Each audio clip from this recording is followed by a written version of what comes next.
Ladies and gentlemen, welcome to Fulton Street Beats. It is guitar unboxing day. We have another guitar in the studio, and I've been really curious about this one. It's a Kramer, and for those of you who remember, as well I do, back in the 80s, 85, 84, hell, as far back as 82 to 87, I guess I would say, Kramer really ruled the roost when it comes to shredding guitars.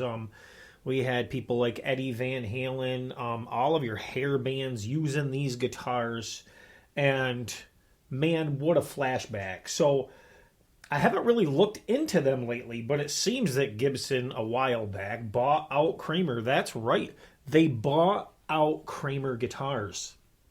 And, well, that's probably a good thing for Gibson because it's the low-cost Kramer, this Baretta Special, that I'm about to unbox for the first time for you.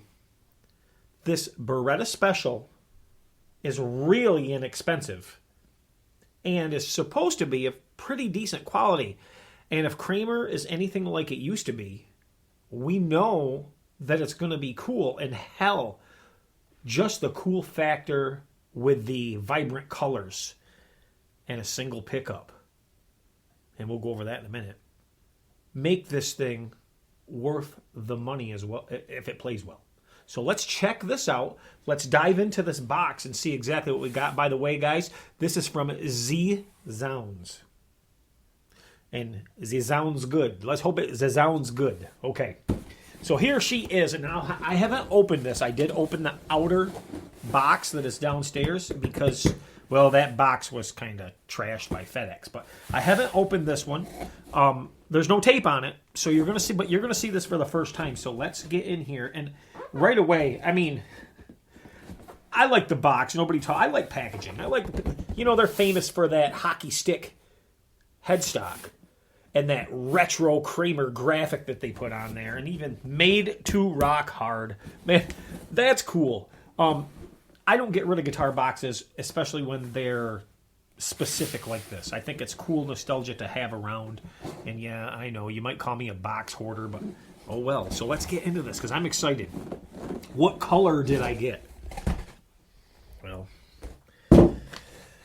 it's bright because it's shining through the white. So it's definitely a bright one. I'm going to get the candy first. If there is candy. Okay. There we go. Here is our candy. I apologize if there's beeps going on. I have to keep my phone on at all times because, well, sometimes things are important. I got to check them. That one's not.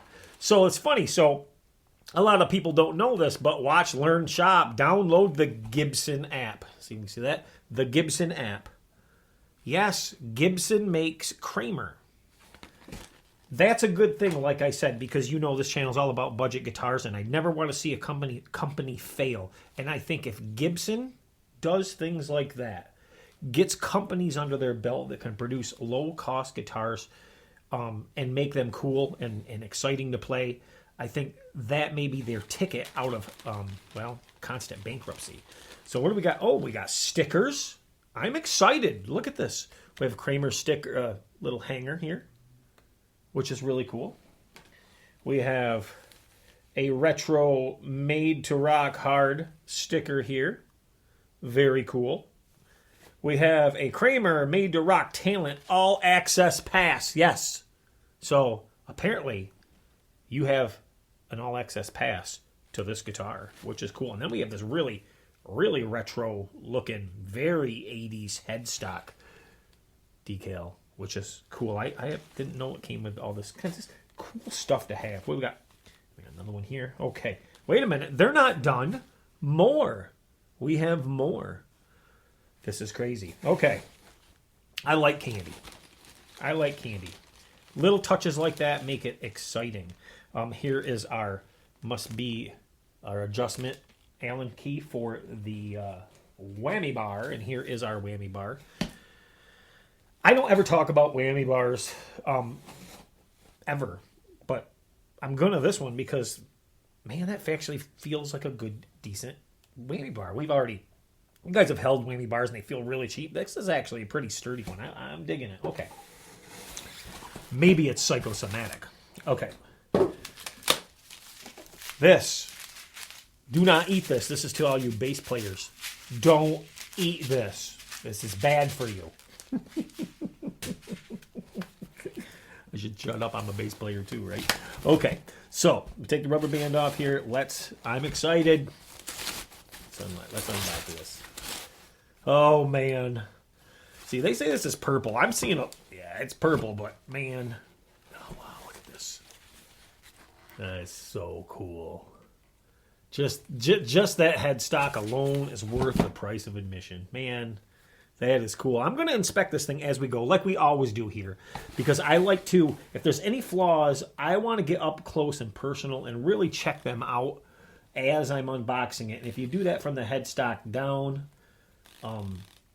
you know you're in good shape. So the headstock itself, of course, it's color matched to the guitar, and it's painted perfectly on top. I don't believe the tuners are anything special. Of course, this is made in Indonesia. It is serial numbers, and the serial number is not printed on. It is actually stamped, which is cool. And am I seeing letters on these tuners? Are these tuners better than I thought they would be? Or no? No, they're just they're not. They're just a sticker over the end, but they actually look pretty decent. They're small. Quality control inspected. And our headstock actually has, so the way they do these, it is glued together up here is where it goes together. So I don't think I'm not seeing a scarf joint. The joint itself is up on the headstock, not on the neck, which is pretty, man, that's a smooth neck. That's a smooth neck. Let's get this box out of here. Check this out. That is a smooth neck, and I am dropping things. Things are going all over. What do we got? Well, you guys want to see. I'll let you see it before I see it. How's that?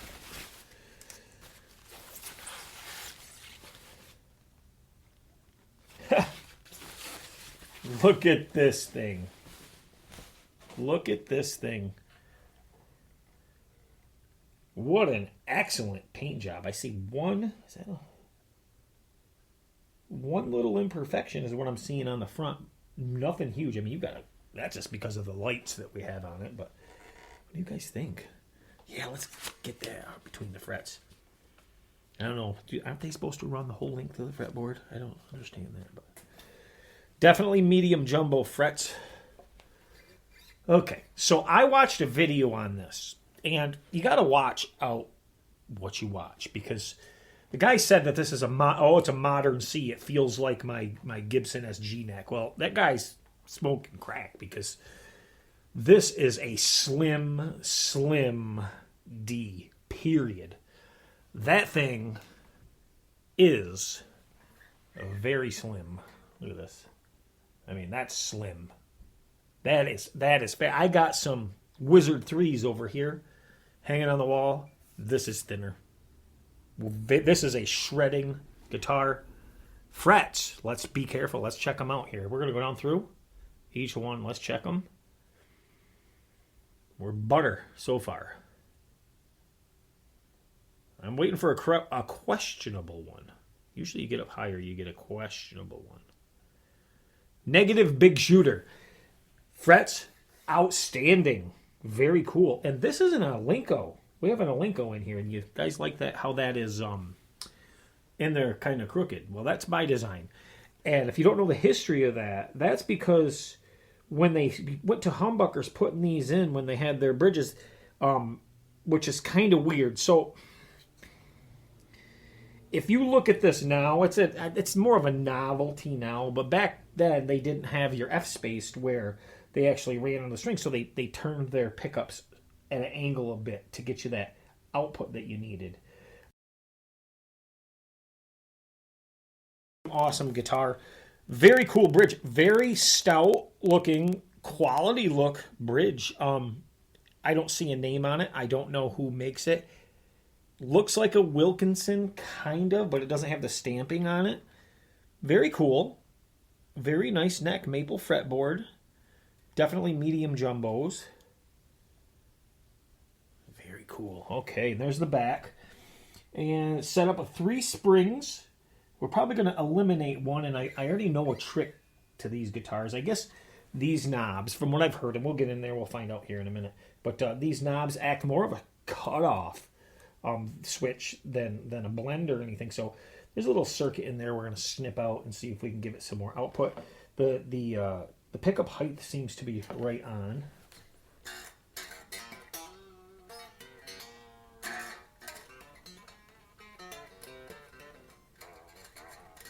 Let's put in this whammy bar.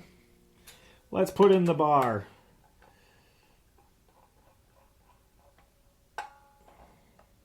There we are. Oh yeah.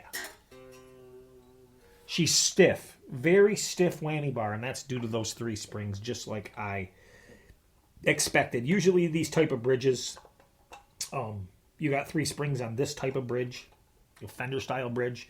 3 springs is too much, especially when you want to play and really get that metal dive bombing sound. I don't think they're going to be doing much dive bombing with this, but we're definitely going to be making it better than what it is right now. Really cool. What do you say we get this thing tuned up? I come back, we plug it in, and get some sounds out of it and see how it plays. But before we do that, let's give a rundown of this. This guitar is $199, and definitely worth $199. Just on the sheer retro look of this thing, definitely worth $199. Honestly, it looks so good and so cool, and simplicity rules because, well, less stuff to go wrong. But the neck is so amazing, and I'm really excited about playing this. And man, the action is so low. Almost as low as my Harley Benton SC500, but there's no buzz, man.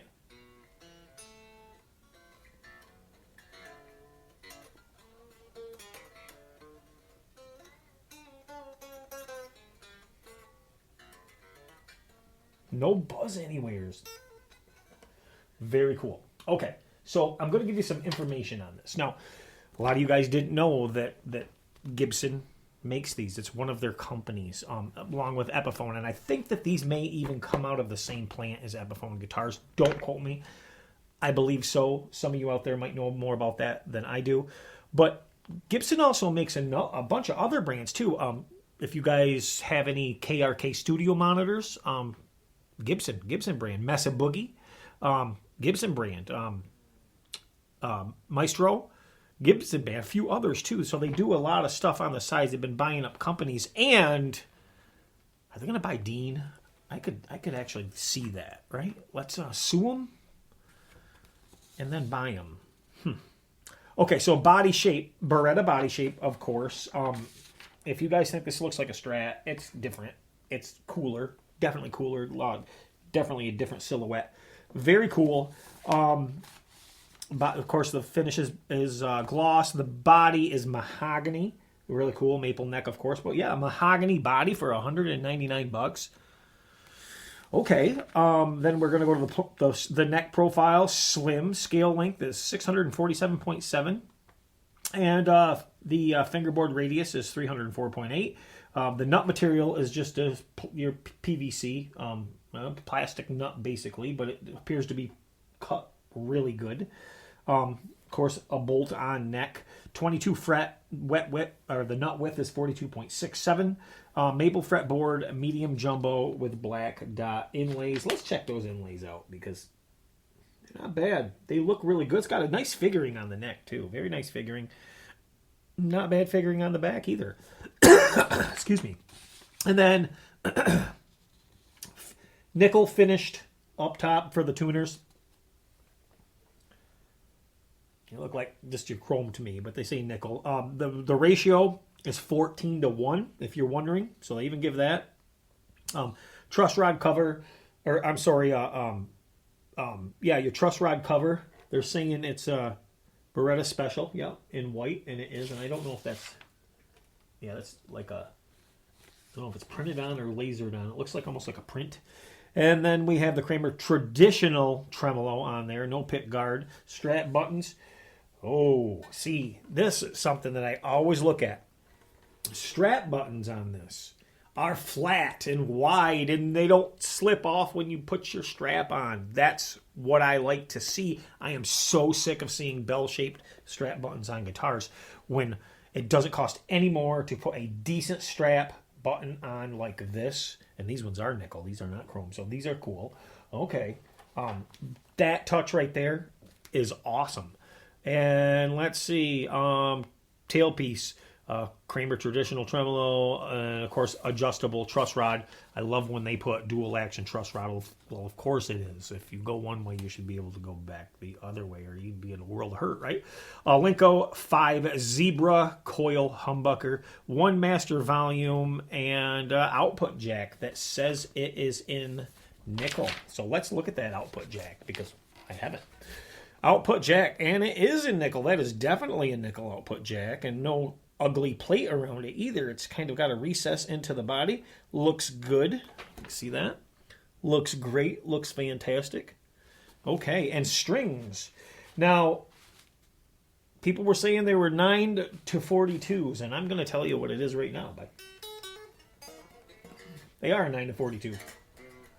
Play 9 to 42s all the time. The site says they are a 10 to 46. These are not 10 to 46. 10 to 46s are on my Fusion 3 over here. These are definitely a 9 to 42. Feel like a slinky. So, very cool. It's a shredding machine, I'm guessing. Let's plug it in, give it a whirl, and check it out. Stay right there.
Wow.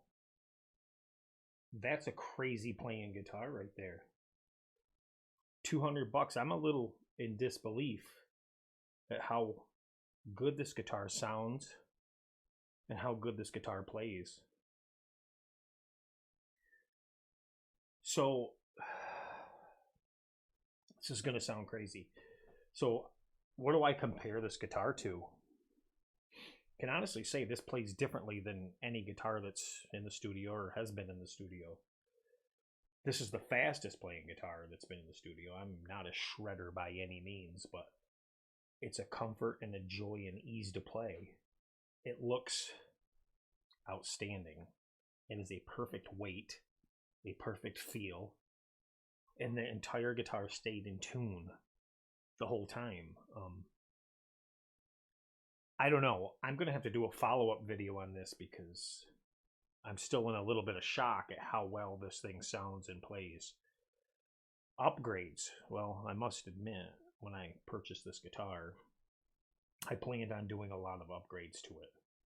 One thing I will not upgrade, I can tell you right now, is that pickup. No way in hell.